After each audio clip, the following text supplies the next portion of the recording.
My struggle for an education. परिचय।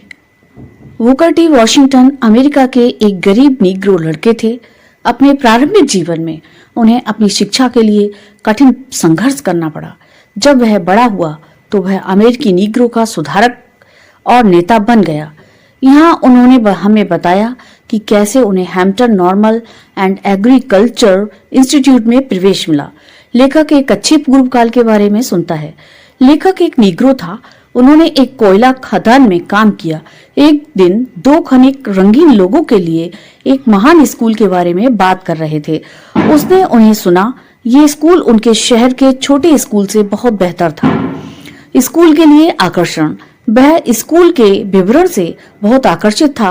वह Virginia में हैम्पटन सामान्य और कृषि संस्थान था। उसने वहां जाने का मन बनाया। ये उनकी महत्वाकांक्षा थी। वह हर समय बहुत उत्साहित और इसके बारे में सोचते थे।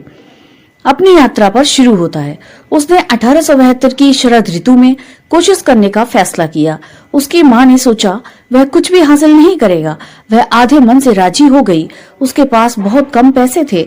हालांकि उनके भाई जॉन ने पैसे से उनकी मदद की, लेकिन यह कोई बड़ी बात नहीं थी। आखिर में उन्होंने हैम्पटन के लिए शुरुआत की। बैग में कुछ कपड़े थे। उसकी माँ बहुत बीमार और कमजोर थी, लेकिन वह विदाई में बहुत बहादुर थी। रिचमंड में लेखक माल्डन में रहता था। हैम्पटन माल्डेन से लगभग 500 मील दूर है। वह बैगनों और कारों में सवार हो गया। वह उसी दिन रिचमंड में पहुंचा। हैम्पटन अभी भी वहां से लगभग 82 मील दूर था। उसके पास पैसे नहीं थे और वह रिचमंड में किसी को नहीं जानता था। उसने कई स्थानों पर रहने के लिए कहा, लेकिन उसे पैसे नहीं मिले, इसलिए वह सड़कों पर चल दिया। वह आधी रात के बाद बहुत थका हुआ था। उसके पास कोई स्ट्रगल नहीं था। एक जगह उसने देखा कि फुटपाथ के नीचे कुछ जगह थी। वह उसके नीचे दब गया और जमीन पर लेट गया। उसने अपने बैग को तकिए की तरह इस्तेमाल किया। एक मजदूर के रूप में काम किया। अगली सुबह उसने देखा कि वह एक बड़ा जहाज नहीं था। वह सुअर लोहे को उतार रहे थे। कप्तान ने उनके अनुरोध पर उन्हें काम करने की अनुमति दी। उसने जो पैसा कमाया उसके साथ उसने नाश्ता किया। कप्तान अपने काम से प्रसन्न था। उन्होंने लेखक को हर रोज काम करने की अनुमति दी। उन्होंने कुछ दिनों तक काम किया। वह फुटपाथ पर के ही सोना चाहता था। अब वह हैम्पटन पहुंचता है। उन्होंने हैम्पटन पहुंचने के लिए पर्याप्त धन बचाया। उसने फिर शुरू किया। वह हैम्पटन पहुंच गया।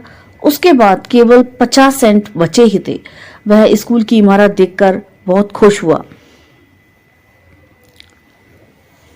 The head teacher. वह एडमिशन लेने के लिए हेड टीचर के पास गया, लेकिन वह उसे प्रभावित नहीं कर सका, क्योंकि वह लंबे समय तक उचित भोजन, स्नान और कपड़ों के बिना था। वह अपने प्रवेश के लिए अपनी फिटनेस के बारे में संदिग्ध था। वह उसे हर तरह से प्रभावित करता रहा। प्रमुख शिक्षिका को प्रसन्न किया। उन्होंने 3 बार सस्वर पाठ कक्ष को बहा दिया। उसने उसे 4 बार धूल को साफ किया। उसने सब कुछ अच्छी तरह से साफ किया। फिर प्रधान शिक्षक ने कमरे की जांच की। उसने अपने रुमाल को फर्नीचर पर रगड़ा, लेकिन उसे कोई गंदगी नहीं मिली। तो उसने कहा कि वह उसे स्वीकार करेगी। उस कमरे की सफाई सबसे अच्छी परीक्षा थी जो उसने कभी पास की थी।